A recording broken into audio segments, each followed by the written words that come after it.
Our story begins, and Ellie is late, as usual. And, as usual, Molly has to wake him up, and Ellie doesn't mind.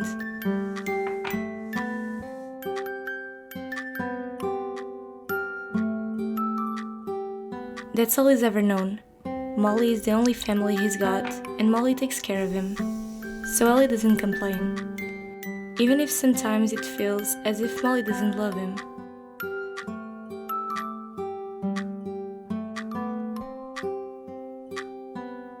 Truth be told, for Ellie, the work is boring, but it must be his problem because everyone else around him seems to love it. But then again, the people around him wouldn't stop to look at the beautiful sky, or to savor the rich colors of the butterflies that are so unique in their world. But Ellie does. Ellie follows a creature that flies away and he envies it, for it has a mind of its own, and it is free.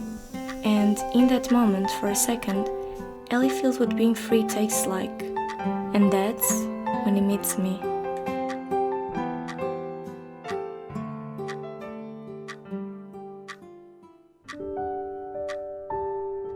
I show him my world. I show him my life, my sorrow, my happiness, my growth. I show him my love and my joy. I tell him stories and promises of a better world he doesn't know, and I do it because even though he looks at me as if he's afraid that even being near his world will ruin me, I'm afraid it will ruin him.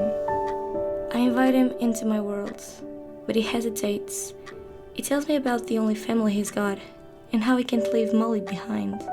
A tale of someone who looks out for him and cares for him, and yet he seems unhappy.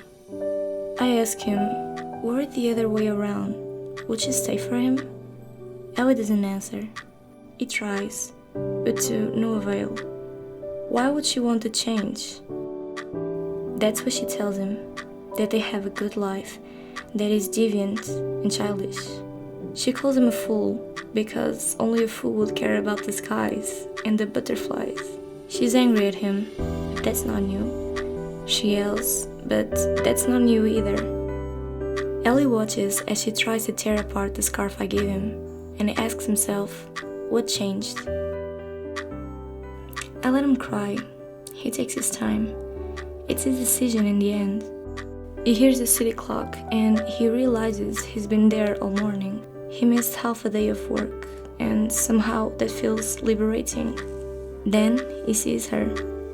Did she come for him, even though she should be working? And then I see it, the work he missed. He looks at me and I can see he's hurting. He comes in my direction and I know he saw it too. And now we are standing in front of the forest. And even though I want to ask him if he's sure, I can see it in his face.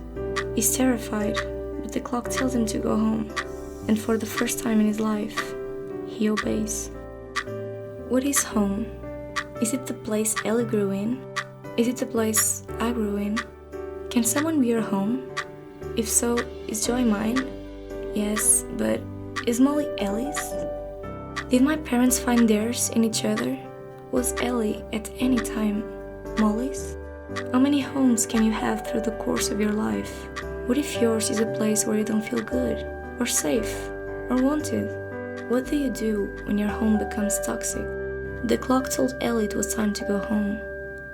He didn't know where to go, but he knew Molly wasn't his home. Not anymore.